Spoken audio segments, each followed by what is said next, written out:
Laura, do you want to start a backup recording just in case? Because we don't get Dr. Levine very often. I want to be sure we get a recording. So we got two recordings going. So hopefully we'll get at least one. And, anyway, good evening, everybody. It's December 11th, and this is our sixth edition of Health Talk, I think. And what's this, Mario? 7, okay, fine. So welcome everybody, and as you know, tonight we have a very special guest. We have Dr. J.J. Levine with us.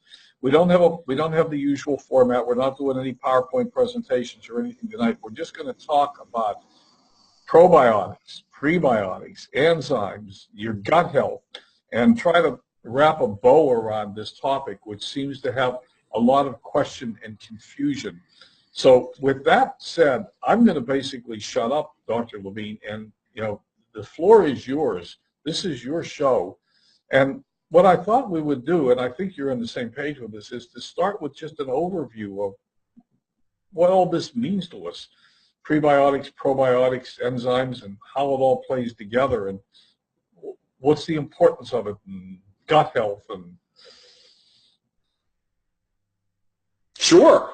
Well, I'll be quiet, I promise. Sure. Well, we're talking three different things here, and I can understand the confusion when you've got prebiotics and probiotics. I mean, they sound so similar, and it's really easy to be confused. But when you're talking prebiotics, probiotics, digestive enzymes, they're three different things.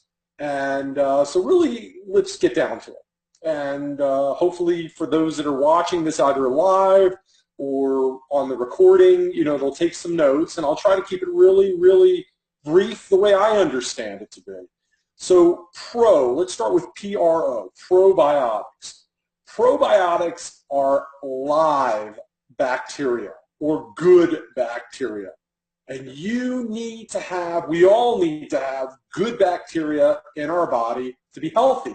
And it's kind of odd saying that to people because for me and many of the people who are watching this either live and recording, we grew up in the antibiotic generation where there's antibiotics for everything and kill that bug, and all these bacteria and bugs are bad. Well, that's not really 100% true. To be a healthy human being, there is good bacteria that we need in our body. So I want to make this clear that I'm not against antibiotics. However, I'm against the overuse and abuse of antibiotics because the abuse of antibiotics has caused some serious issues.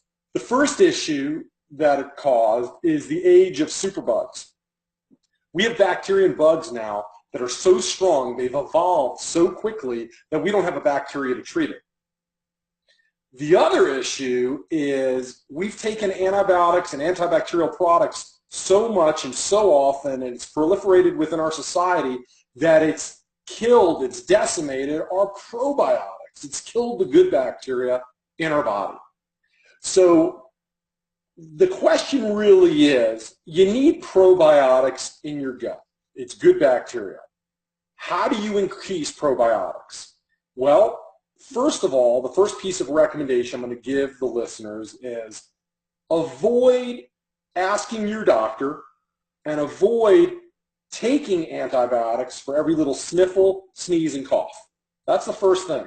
Again, I'm not against the use of antibiotics, but use it when it's absolutely necessary. Medical doctors have felt trapped in the past few years because people go with a sniffle, a sneeze, or cough, and they are expecting antibiotics, and they push their doctors to give it to them when the doctor knows good and well that it's probably not even a bacterial infection that they have their cough or sneeze. It's a virus, which antibiotics would have no effect on whatsoever, and it's going to get better on its own. You just avoid sugar, avoid dairy, get lots of rest, all the common things that we know.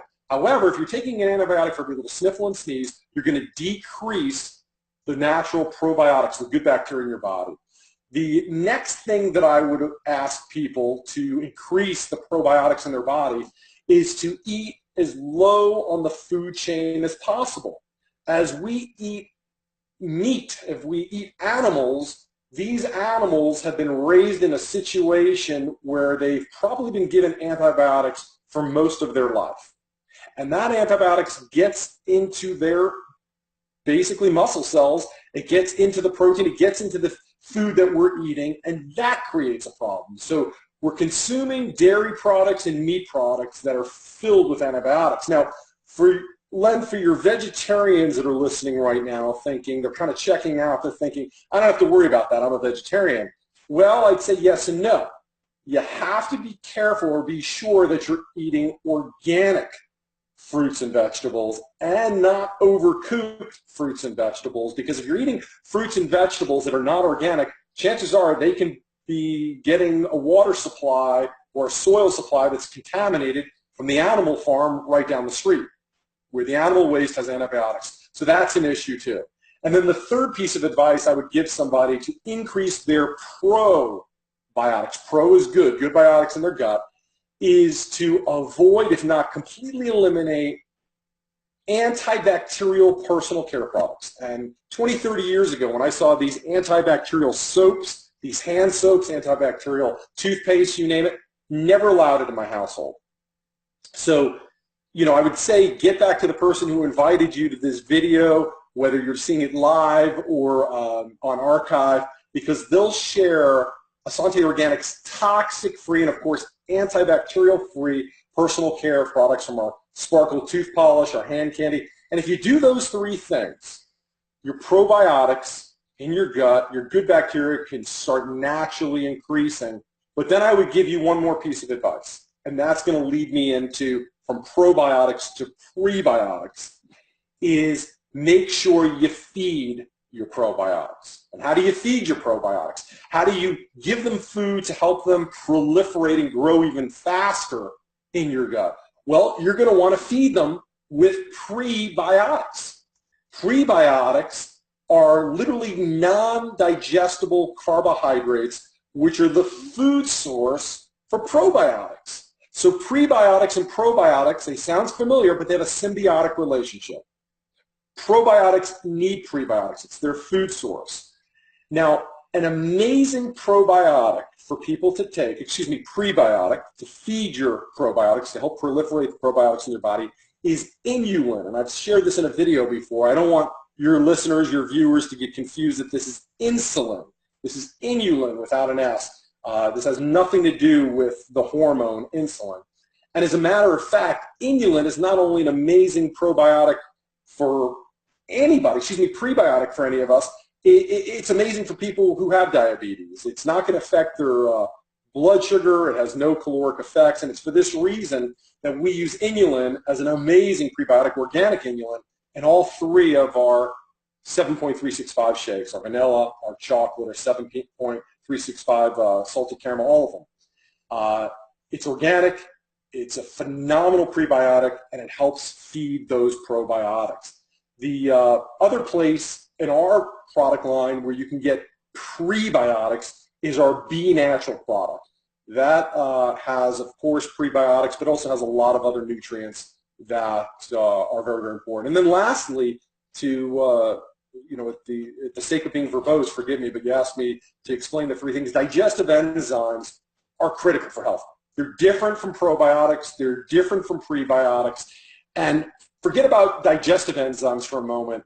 Enzymes in general are crucial for all chemical reactions. And Len has a great science background. Anybody who's got a great science background will tell you life is chemistry. And without enzymes, chemistry doesn't work. You need these enzymes. Digestive enzymes literally assist the body in helping break down the food we eat. If our body is low on digestive enzymes, food's going to get stuck in our gut. And if we kind of remember back to our science from high school, we remember the intestines have little folds in it. They're called haustrations. It's not a smooth tube, our intestines. They've got little folds, little undulations, and those are called haustrations. And if you don't have enough enzymes in your body, the food that we eat, even if it's healthy food, can get trapped in those little folds. And if you don't have enzymes to help break those foods down and they're getting trapped in those folds, not to be gross here, but literally that food begins to rot. It festers in your digestive tract, and this putrefaction leads to symptoms like fatigue, aches, sickness, and eventually pretty horrific diseases. So digestive enzymes, if you're ever looking at a product, you'll know if there's digestive enzymes in there because you'll see the 3 letters ASE at the end of that word. So you've got digestive enzymes like protease, amylase, cellulase, so on and so forth, ASE at the end. And as we get older, at least at the age of 35 and then every year thereafter, our natural digestive enzymes decrease. That's why you can take a little kid, you can watch your sons, your daughters, your nieces, your nephews, your grandkids, and they can eat food that we used to be able to eat, and they have no problem digesting it.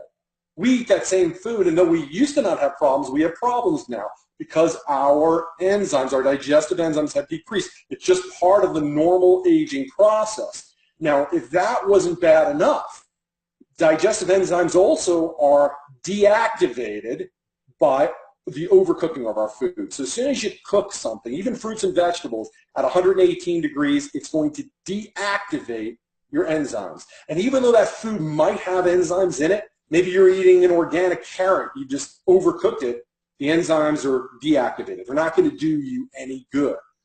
So my suggestion here, my free advice for you is to decrease the amount of cooked foods you're eating and replace it simply with raw, organic fruits and vegetables. You're not going to do yourself wrong by doing that.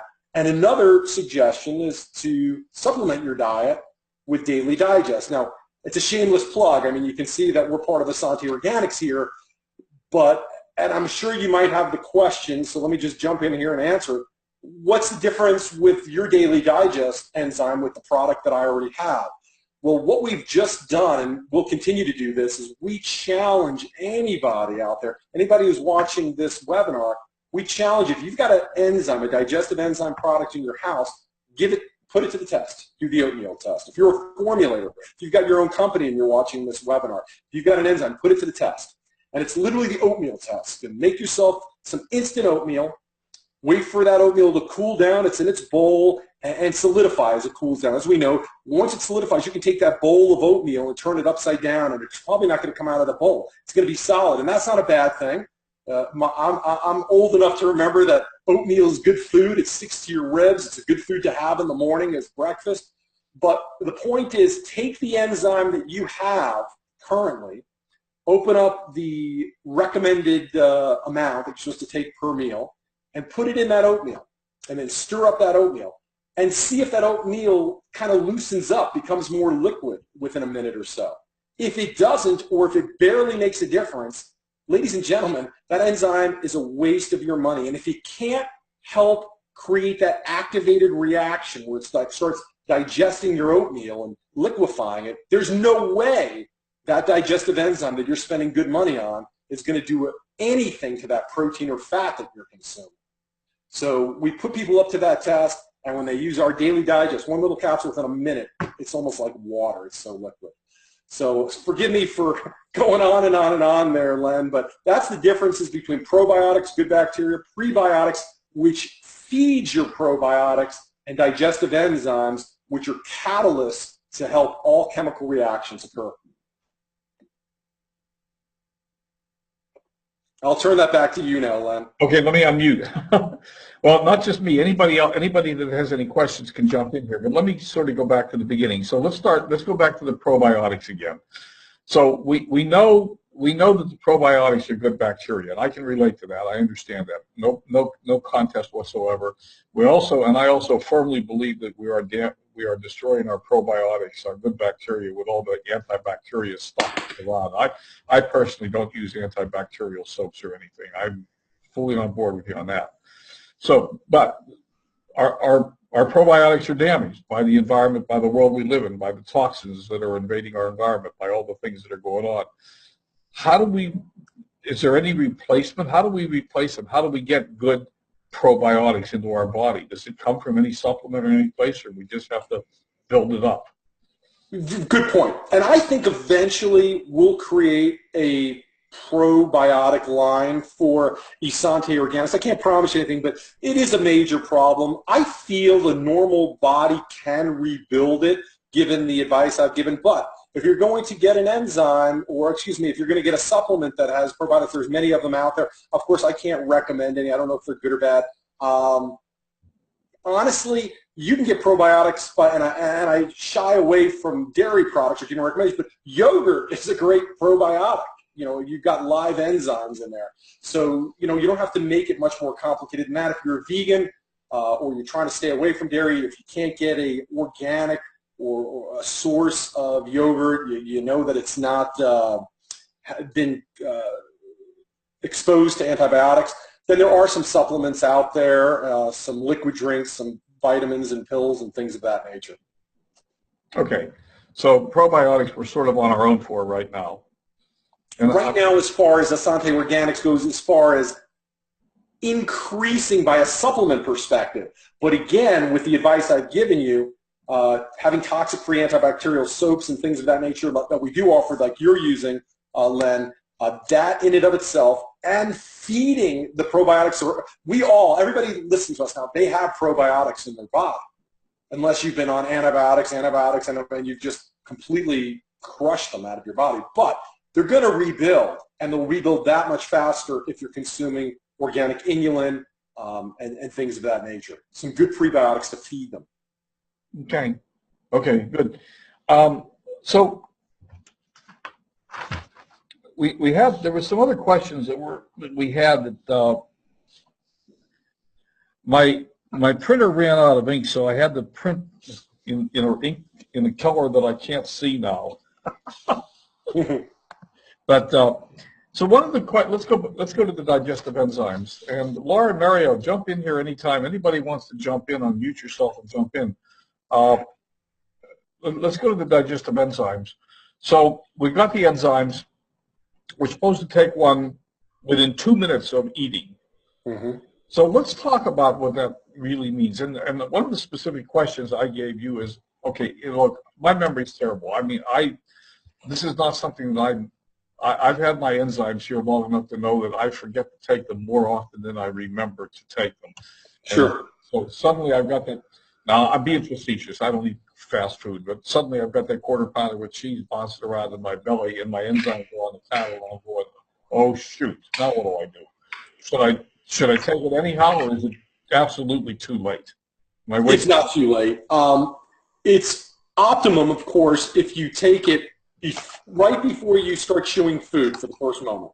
So we say 5 minutes, 2 minutes, but really you want to swallow that before you put it in your mouth, especially with our product. And let me explain.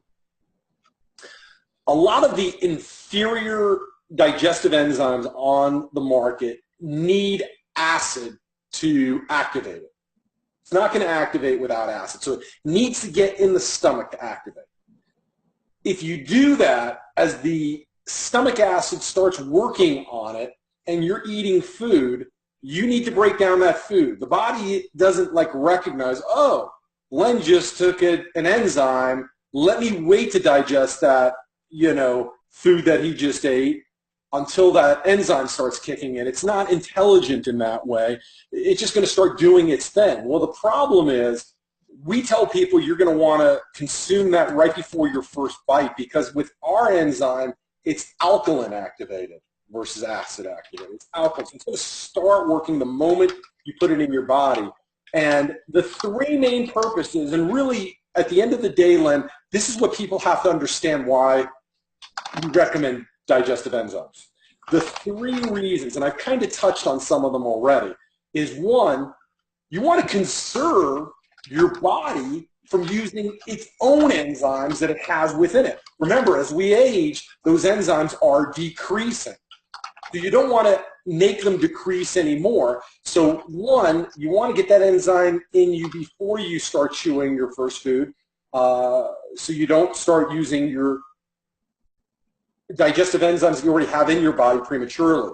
Number two is the obvious. You want to replenish the enzymes that are lost due to overcooking.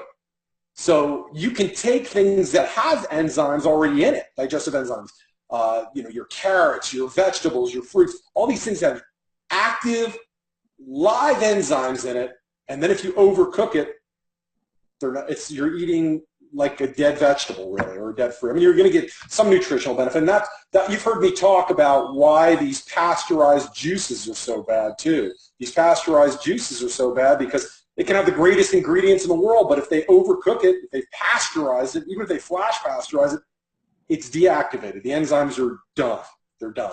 And then the third thing is to overall basically increase the amount of enzymes you have in your body so that you can have maximum nutrient absorption.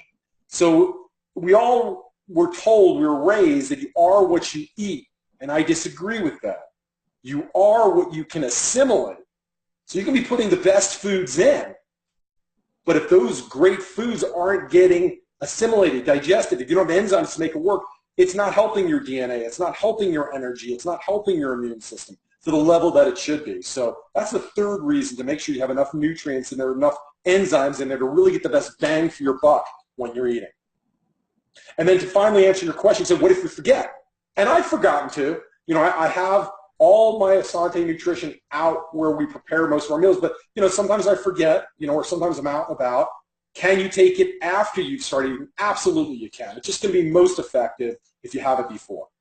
Okay. What's going to happen, by the way, Len, if you have it after you've started eating, so maybe you've had half your meal already, your internal enzymes are going to start working at it before you get those supplement enzymes in you. That's all that's going to happen. Okay.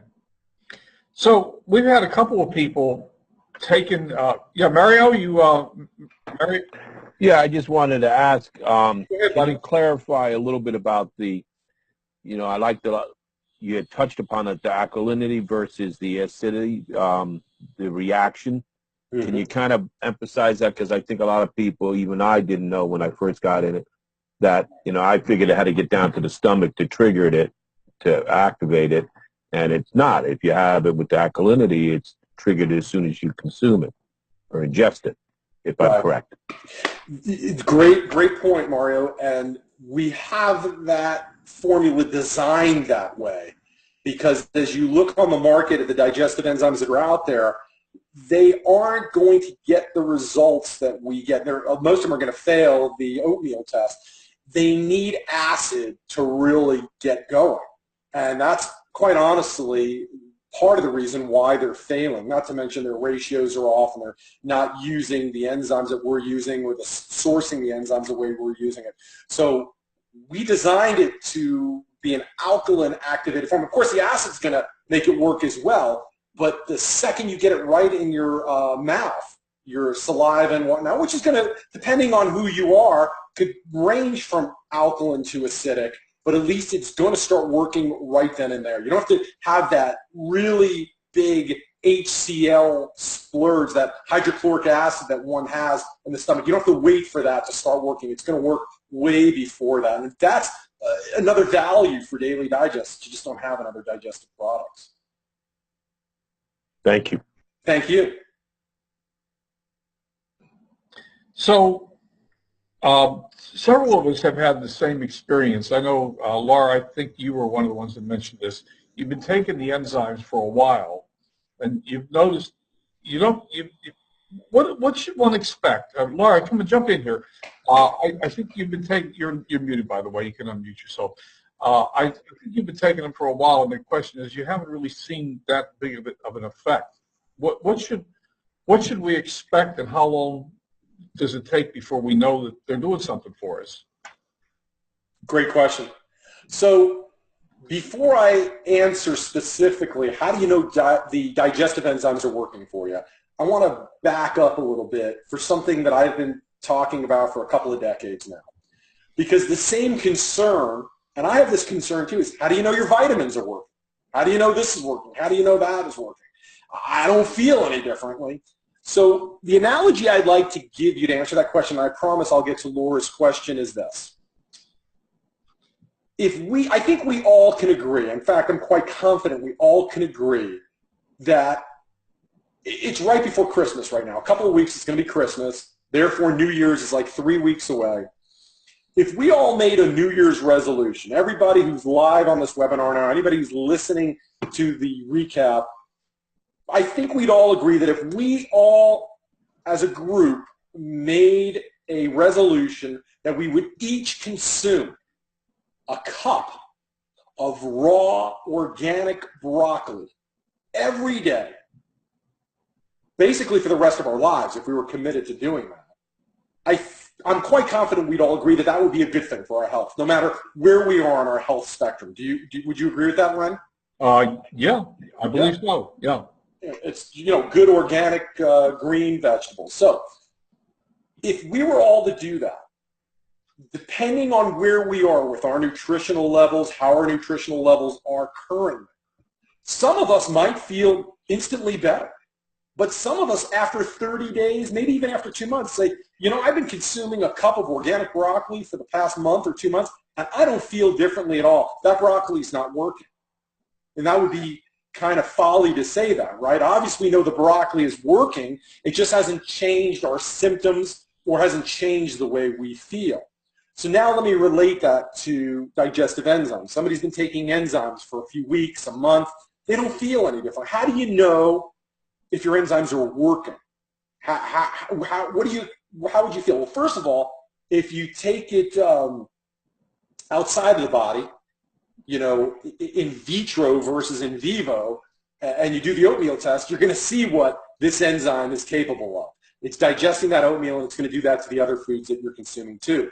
But specifically in vivo, in the body, what is it going to do? Your enzymes are working when you don't get, and I know I can relate to this, I'm sure many of you can, you don't get tired, sleepy, or fatigued after you've eaten a big protein meal.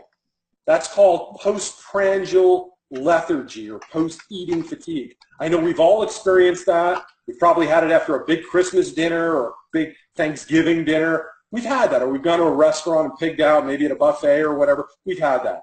Your enzymes are working when you can have that identical meal that used to make you feel tired, and you're fine because those enzymes are at work helping you assimilate that. And remember, if you eat a big meal, your body needs energy to digest that meal. And you have X amount of energy in your body. If you're taking energy from other places in your body, from your physiology, to digest food, you're robbing energy from your immune system and other critical systems. So you don't want to strain your body by giving too much energy to your digestive system if you can help it. Another sign that digestive enzymes are effective are when you're having regular bowel movements. So not to get too personal, but as a chiropractor for 25 years, I'm retired now, it's incredible how many people weren't having at least one bowel movement a day, and it's normal to have more than that. Some people might not only have a bowel movement every 2 days, 3 days, or even 4 days, and they might think that that's normal, and it's not normal. So somebody who's consuming digestive enzymes, they should see that they should have more regular bowel movements. So that's very important. And then here's the trick. You can also feel more energy for some people after a couple of months of consistent use. And always remember, your body wasn't built in a day. Your consistent use of the proper amount of enzymes at every meal will be the biggest factor to your overall health and success with enzyme supplementation. So it takes a while. And again, it depends on how much enzymes you have in you. Are you overcooking your food? Your age. There's a lot of variables that one would have to factor in. But that enzyme is a very powerful product. I know that it's working, as are many of our other supplements, like our greens and our reds. I have tons of people that talk about, hey, I take B Natural or greens and reds, and I feel fantastic. And then there might be some other people that say, well, I'm taking it, but I don't feel differently. I've been taking it for 2 weeks, a month, what have you. It's very, very powerful, very concentrated nutrition, and I know it's being a benefit of you, whether you feel it or not. And just stick with it. You'll see the results. Yeah, that all makes sense. It makes sense. Yeah, that covers the question in quite detail. Because I think what we were trying to figure out at the time we were all talking, and it might have been the last time we were on, was the idea that what are you supposed to feel? So like what you were saying, you could have somebody who is already doing some of these raw things, and their system might be more healthy than other people's systems, so they might not notice it as much. But if you have somebody who doesn't go to the bathroom and have a bowel movement every single day, and maybe they take them for a week and they notice it, then they can actually say that that was helpful. So that makes sense. And absolutely, and using that example, we all know people that have aged in our lives that as we get older, and I've kind of used this example before, they can't eat the foods that they used to eat because they talk about being constipated all the time. So people start taking prunes and figs and this and that, and then they start going the medical route, which of course I'd rather them not do if they can avoid that. And again, it's just because they're getting older and their enzyme levels are decreasing now, so they need to supplement their enzymes to get those back in there. They need to stop overcooking their food, and they need to definitely be feeding the probiotics that they have in their body with organic inulin and other things like that. Yeah, you just reminded me of the joke when I was a kid growing up about older people having to take their prunes. I mean, but it's true. That was yeah. Mario, you keep trying to get a word in edgewise, I think. Did you have something you want to say? I unmuted you and you muted yourself up again. Oh, okay. Yeah, no, I would just, in a society where, we want a quick fix, this always concerns me, and I try to tell people, like I'm 57, I've been damaging my body since I was, 1. So, it's kind of difficult. But my question, I guess, would be, in the good bacteria, what's a typical time range to replace? Our body, is a beautiful thing if it's taken care of. So what can we anticipate? I know case by case you can't, but I mean, is it 3 months, 6 months, a year to replace and get your, your good gut, better? Mario, you answered your question really, and really the honest answer, for me to say it'll take a week, it'll take a month, it'll take 6 months, it's not fair because of all the variables. So again, in the perfect scenario, you take somebody in our age category in their 50s who says, okay, I'm done abusing antibiotics. I'm not going to handle my medical doctor every time I have a sniffle, sneeze, or cough. Give me antibiotics, give me antibiotics, give me antibiotics. I'm going to decrease my sugar. I'm going to decrease my dairy. I'm going to let my body rest if I have a sniffle, sneeze, or cough.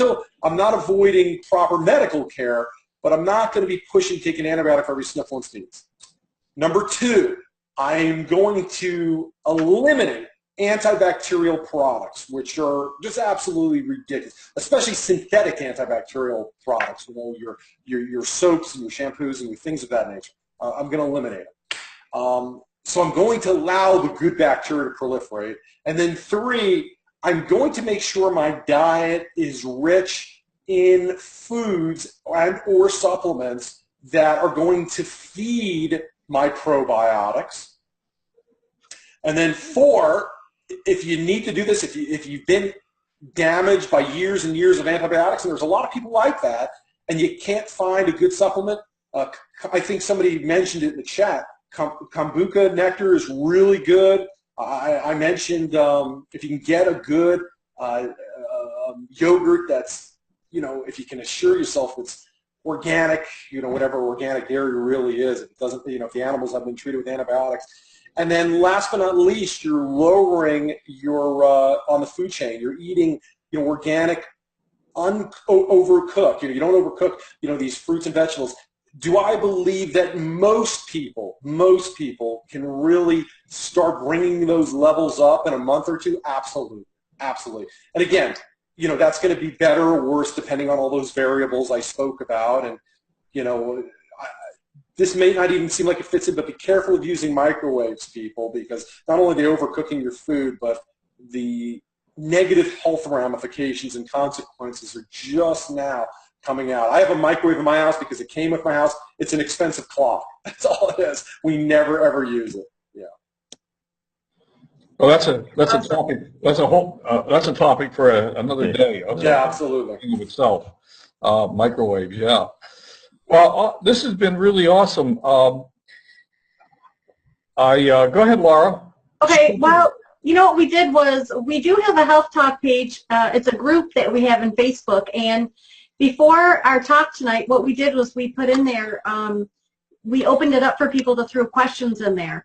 And the only question that we really didn't go over yet, I'm hoping that we can still touch on, is the clarifying the difference between live versus active when we're talking about probiotics. Okay. Sure. You know, and I'm going to answer that question. And I'm going to make it really, really easy, because even I'm at fault sometimes using the word live when I shouldn't use the word live. And it really comes down to, if you speak to somebody who is a formulator with enzymes or probiotics, they'll tell you it's really semantics. It's, you know, just really cutting it. But let me just share the exact, if you want to be 100% perfect, if you're firstborn like me and you want to be type A and say it right, here's the actual proper thing between live and active. Probiotics, if it's a real probiotic, it's live. If it's live. If it's not live, it's not a probiotic. Or it's a probiotic that's not going to do anything for you. It has to be live probiotic, live bacteria. That's what makes those probiotics work. When you use the word active, active is really used in the words or the terms with digestive enzymes. So digestive enzymes, even taking it away from supplementation, a carrot, I keep on using a carrot, an organic carrot has digestive enzymes in it. You know, it's built in, it's good for us. But if we overcook that carrot over 118 degrees, those enzymes aren't active anymore. My instincts, Laura, to say they're dead, but that's not perfectly correct. They're not active anymore. So probiotics live that are good, obviously. Digestive enzymes, good digestive enzymes, active. That's to the letter of the law to be perfect. I hope that helps. Awesome, that helps. And I wrote that right into our answers for that person. So thank you. And let me, you know, I like to give analogies too, or really examples. I use the word active, but that, for people that came in late, they might not really know what I mean by active. Let me give an example. I said that enzymes earlier in the talk are proteins. They're catalysts. And people that study science, people like Len, really understand what I'm talking about here. They're found in cells. They help speed up chemical reactions. And when you're talking about digestive enzymes specifically, they're taking food, they're breaking down the nutrients, they're building DNA and making energy. I mean, the peanut butter and jelly sandwich that we eat today, think about this. You eat a peanut butter and jelly sandwich, and your body innately uses its digestive enzymes, and it knows to take that peanut butter and jelly sandwich and convert it into skin cells, eye tissue, hair tissue. We are incredible beings. So to use another graphic example, we've been told Twinkies. I'm not recommending eating Twinkies, but Twinkies last forever, right? It's like you can find a Twinkie from the 1970s, and it's probably still not spoiled, right? If you eat one, if you eat a Twinkie, I'm not telling you to eat a Twinkie, your body has to use digestive enzymes. There's no digestive enzymes in Twinkies, but your body needs digestive enzymes to break that Twinkie down to get energy from it, to make living tissue. So enzymes, that's why they're active. They are responsible for all the chemical processes that occur within our body. We cannot live without enzymes. We must have enzymes. Without enzymes, we're not living. So they're critical for our life. They're critical for every chemical reaction that occurs within the body. They're active. Makes sense. Yeah. Now, I see another question there in the chat about kefir and fermented food. Kefir? Yeah.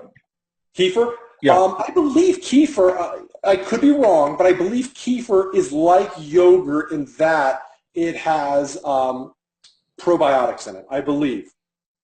I think I tasted kefir once as a kid, and that was enough for me. So I'm not an expert on kefir, but I think so. It's definitely a dairy product, though. Well, I know I don't know what it is. So, Marcia, if you want to unmute and be more specific, I don't know if we can help you or not, but. I think what she might be referring to is, you know, when you go to the grocery store and you see this, like, there's so many of them, they're like drinkable yogurts now, and all of them claim to say they have live cultures. And I think that's, you know, if you don't want to unmute yourself, Marcia, just agree or disagree with me. But I remember, like, even going to Whole Foods, when I go in there, you look at, you know, there's so many different brands, and some of them are just regular yogurt, and they may have live culture probiotics in there, but they don't say it on the label. So I guess then we have to learn to look at the labels and see what's on the back of the label. Right. So does live culture mean live enzymes? Well, no, because it can mean that, but then here's the problem. Here's the challenge that I would have for that. In the United States, if we're purchasing products, let's talk dairy products, which kefir is, and yogurt is, you know, is it pasteurized? Because if it's pasteurized, I would say those enzymes are not active anymore. They might be in there, just like an overcooked carrot has enzymes, but they're not active anymore.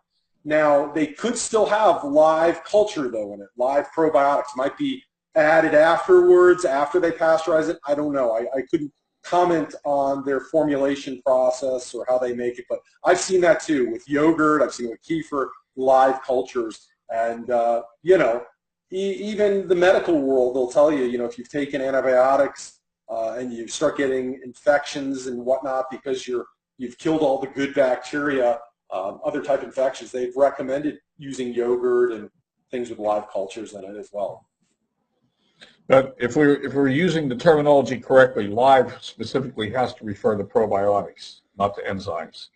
Yeah, you know, and I, you know, said that too. I kind of made a differentiating factor where live is probiotics and active is enzymes, but I've also, I've seen live active cultures too used for probiotics, but for our demonstration, really for our presentation, we really shouldn't say dead or alive enzymes or live enzymes. We should really say active. Probiotics, you can use both. Yeah. And I'm sure the marketing department of the yogurt companies don't pay any attention to that minor distinction. They call it whatever they want to sell their product. Right. Okay, well, you know, we could keep going all night, but we probably ought to put a ribbon around this thing and call it a night. And the Monday night mentorship call goes on in 15 minutes, so Doug's doing that tonight. That should be fun and interesting. Kombucha is a live probiotic USDA organic. Nice. What is kombucha? It's a nectar. A lot of people make it at home, but obviously there's companies that make it in liquid. It's a beverage. You can drink it. And I've seen that too in the store, and I see people drinking it. I've seen people even that are in Essanté Organics. They have like a little drink there, and they're drinking it. So I've seen that it has probiotics as well in it. Cool. Okay, but just to put a bow around this thing and be sure I'm fully on board and understand, none of the Essanté organic products that exist today have probiotics. Correct. We do not offer at this point in time. We've got hundreds of more products coming, but we at this time do not have a probiotic. We only have products that help grow or feed your probiotics and help stop damaging your probiotics. And really, if you want to have a good level of probiotics, you can drink all the kombucha you want. You can consume all the kefir you want. But if you're still using antibacterial soaps and shampoos, if you're overcooking your food, I mean, if you're taking antibiotics, you're still destroying those probiotics. It's kind of like all these people that do a detox every year. I'm cool with people doing a detox every year or even twice a year. But what's the point of you detoxing if you're retoxing at the same time? You're trying to take toxins out of your body and you're putting toxins in your personal care products. So it's a three-legged stool, basically, you know, with probiotics. If you feel that you're low because of antibiotics, go ahead and take a probiotic, that's sure, but definitely support that growth, support that consumption by not destroying the probiotics that you already have or the ones that you're consuming. Okay. And then again, just to make sure that we really got it nailed on, the prebiotic products that we offer are the shakes and the Be Natural tabs. Correct. Full stop. Am I missing anything? No, that's definitely okay. So that's what we have. All right. So that's another question that frequently gets asked and it gets confused. People ask, well, which one do we have that are this or that? You know, so I think we have clarity on the answer to that now. Complete clarity.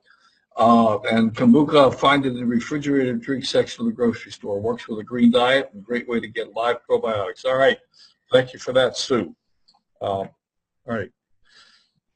Anything else, anybody? Are we out? Have we exhausted the questions for tonight at least?